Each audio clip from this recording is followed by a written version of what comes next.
this side. I'm from Raj Lakshmi Solution. Welcome to my channel. In the today's video, we will see how to create a SPA in Bitrix24. SPA is in a smart process automation in Bitrix24 that allow you to set and automate any workflow scenario. For example, to manage and purchase a client details, company details, and manage a data if you want.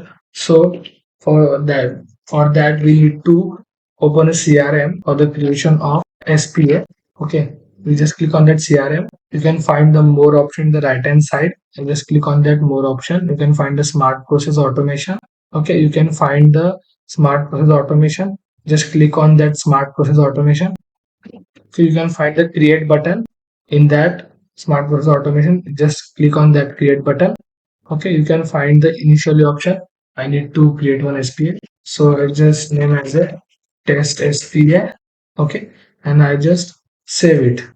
Okay, so you can see we have done and we have successfully create a SPA in Bitrix24. I just click on that SPA, test SPA.